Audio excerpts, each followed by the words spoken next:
और अब खबरें विस्तार से। अहम खबर है, कलेक्ट्रेट के सामने किसान प्रदर्शन कर रहे हैं। बड़ी संख्या में ट्रैक्टर ट्रॉली लेकर किसान पहुंचे। विभागों में काम न होने की वजह से किसान नाराज हैं। किसानों ने अधिकारियों पर रिश्वत मांगने के आरोप लगाए। और इस वक्त बीजापुर से बड़ी खबर, जवानों के खोने की सूचना से अत्यंत दुखी हूं। गृह मंत्री अमित शाह का बड़ा बयान सामने आया। बीजापुर घटना को लेकर इस दुख को शब्दों में व्यक्त करना असंभव है। विश्वास दिलाता हूं, जवानों का बलिदान व्यर्थ नहीं जाएगा। मार्च 2026 तक भारत की भूमि से नक्सलवाद खत्म करके रहेंगे। बीजापुर में नक्सल हमले पर गृह मंत्री अमित शाह का बड़ा बयान सामने आया। जवानों के खोने की सूचना से अत्यंत दुखी हूं। इसके साथ ही उन्होंने कहा है कि इस शहादत को जाया नहीं जाने देंगे, इसका माकूल जवाब दिया जाएगा। बीजापुर हमले को लेकर गृह मंत्री अमित शाह का बड़ा बयान। बीजापुर में नक्सल हमले पर गृह मंत्री अमित शाह ने कहा है कि जवानों को खोने की सूचना से अत्यंत दुखी हूं। वीर जवानों के परिजनों के प्रति गहरी संवेदना। इस दुख को शब्दों में व्यक्त करना असंभव है। विश्वास दिलाता हूं, गृह मंत्री अमित शाह कह रहे हैं, विश्वास दिलाता हूं जवानों का बलिदान व्यर्थ नहीं जाएगा। मार्च 2026 तक भारत की भूमि से नक्सलवाद खत्म करके रहेंगे। गृह मंत्री अमित शाह ने एक बार फिर उस तारीख को दोहराया है, मार्च 2026, जिसका हर मसले में वे जिक्र करते हैं। नक्सलवाद के जब भी सवाल उठते हैं, नक्सलवाद के खात्मे को लेकर जब भी बात होती है, गृह मंत्री अमित शाह सीधे कहते हैं मार्च 2026। और एक बार फिर उन्होंने इस तारीख को दोहराया है, मार्च 2026 तक भारत की भूमि से नक्सलवाद खत्म करके रहेंगे। गृह मंत्री अमित शाह का बड़ा बयान सामने आया। बीजापुर में नक्सल हमले पर गृह मंत्री अमित शाह ने कहा, इस हमले में 9 जवान शहीद हुए हैं। बीजापुर में नक्सली हमले में। और एक तरफ हम आपको तस्वीर भी दिखा रहे हैं, देखिए किस तरीके से ये जो धमाका हुआ, जवानों की गाड़ी उसके निशाने में आ गई और हमारे 9 जवान, जिसमें 8 जवान और 1 ड्राइवर के शहीद होने की खबर सामने आई। एक तरफ हम आपको तस्वीर दिखा रहे हैं, देखिए गृह मंत्री अमित शाह का tweet. Social media platform x पर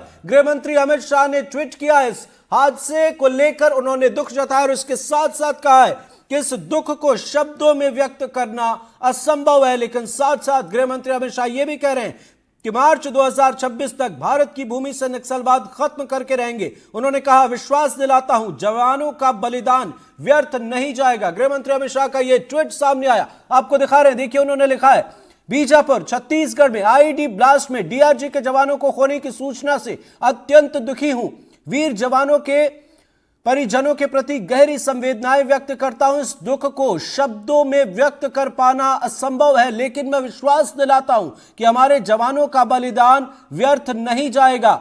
हम मार्च 2026 तक भारत की भूमि से नक्सलवाद को समाप्त करके ही रहेंगे। गृहमंत्री अमित शाह ने यह ट्वीट किया है सोशल मीडिया प्लेटफॉर्म एक्स के जरिए। सीधे सीधे संदेश, सीधे सीधे यह कहने की कोशिश कि चाहे जो करना है कर लो, हम तैयार हैं और मार्च 2026 तक हिंदुस्तान की सरजमी से नक्सलवाद को खत्म करके ही मानेंगे।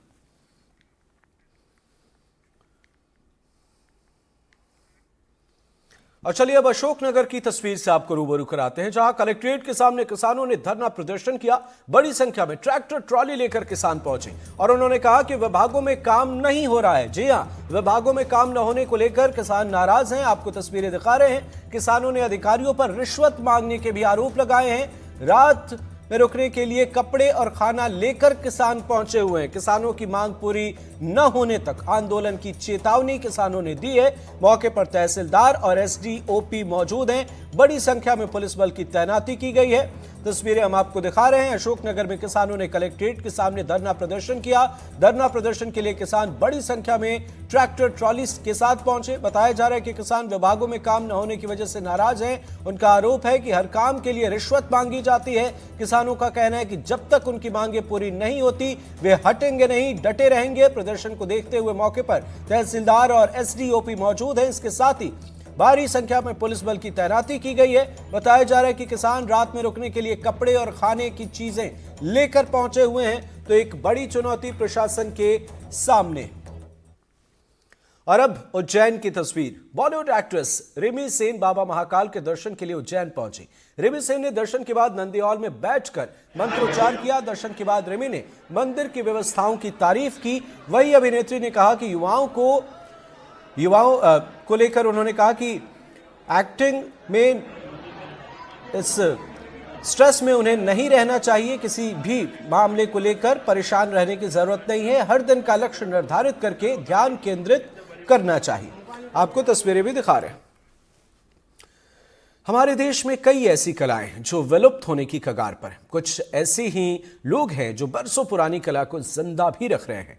आज बात हम कर रहे हैं रीवा की एक ऐसी कला की जो सुपारी पर उकेरी जाती है। सुपारी से न सिर्फ खिलौने बनाए जाते हैं बल्कि भगवान गणेश और मां लक्ष्मी तक की मूर्तियां भी बनाई जाती हैं। आज की तारीख में रीवा में केवल एक ही परिवार है जो इस कला को जिंदा रखे हुए है। वह इस कला के मुरीद देश के पहले राष्ट्रपति राजेंद्र प्रसाद भी थे। अद्भुत, आश्चर्य किंतु सत्य। पूरी दुनिया में खाने वाली सुपारी से गणेश जी या आपकी जो भी डिमांड हो वो ये कलाकार बनाते हैं। कब से बना रहे हैं, किस तरीके से बना रहे हैं, आज बात इसको लेकर। फिलहाल एक सबसे महत्वपूर्ण बात यह है कि अब इस कला का अस्तित्व पर ही सवाल उठने लगा है। कैसे, ये आगे जानेंगे। दुर्गेश जी, एनडीटीवी में आपका बहुत बहुत स्वागत है। धन्यवाद। ये आप सुपारी के जो भी गणेश जी या स्टिक या जो भी आप बनाते हैं, कब से शुरू हुआ, जरा इतिहास के बारे में कुछ बताइए। उधर पे सर जी, क्या है कि सुपारियाँ पैदा नहीं होती। जनरली क्या होता है कि जहाँ जो चीज़ पैदा होती है उस कार्ड वहीं विकसित होता है।